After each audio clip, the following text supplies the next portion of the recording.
My major influencers have been my two parents, my mom and my dad, my two younger sisters who inspire me tremendously every day.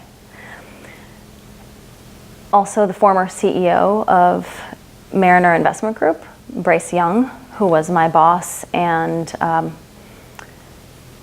really a huge inspiration for me to work harder every day and to lead better and manage better and be more productive and effective at my job. My parents, they've always been there, and my sisters as well. And I think what's been very important about that is that we're very tight, right? So they're all in Miami, I'm in New York City, so we don't see each other every day, but we're very, very close.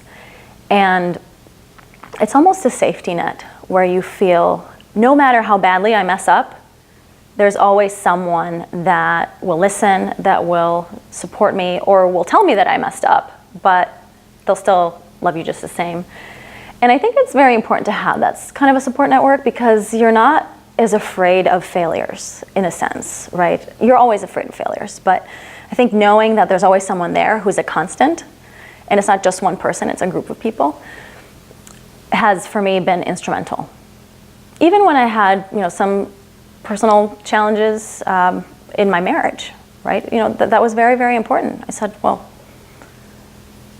I think that the love and the support that I've experienced in my family has really helped me to have great relationships with other people. It's just been a very, very good example. And the former CEO of Mariner, Bryce Young, was just a phenomenal boss.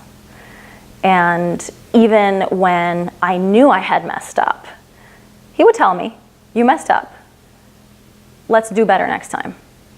It wasn't you messed up, you're fired, or you cannot make mistakes, right? It was this is a learning experience for all of us, and we're growing a business, and we're improving a business, and we're trying to improve the people that work for us, right? So they can go on to bigger and better things. So he was just a phenomenal boss, and I tried to be as good as he was. It's hard though, because again, you get caught up in, am I doing this right? We don't have any time for mistakes, right? And so I think it's important to give people a chance to learn from their mistakes. But more importantly, so those are very important influencers, right? Those are constants, or people who have been in my life for a very, very long time and inspired me in many, many different ways. But also, there's also little interactions that you have with people, and there's one particular one that I go back to all the time. I used to be a tour guide at the University of Rochester. They called it the Meridian Society. So you were almost the first impression for visitors coming to the University of Rochester, and I loved it. It was so fun. I learned so much about the history of the university that I wouldn't have known otherwise, just kind of studying and spending my extracurricular time at the university. But it was a lot of fun. And I got a question during one of the tours that I had no idea what the answer was. And it was about Frederick Douglass.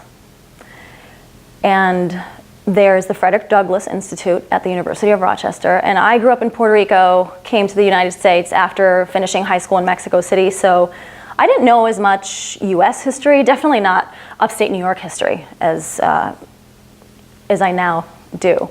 But that was, and I think I was a sophomore or a junior in college, that was a pivotal moment for me because it got me very, very interested in Frederick Douglass, Susan B. Anthony, civil rights movement, women's suffrage.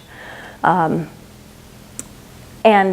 a lot of that comes up in conversation in my job today, which is incredible to think about, right? But that was this 30-second interaction that I had with the parent of a potential student that was on a tour.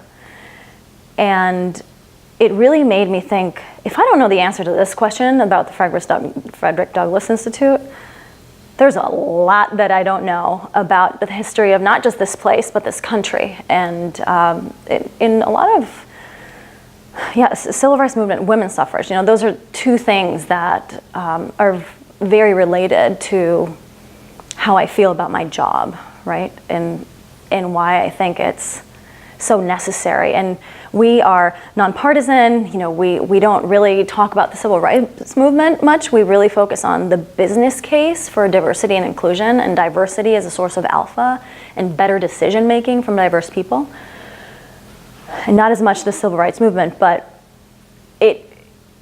that's one of the things that energizes me, that I think, you know, this is part of our history. Let's not let it be part of the history again, right? Let's not go back there.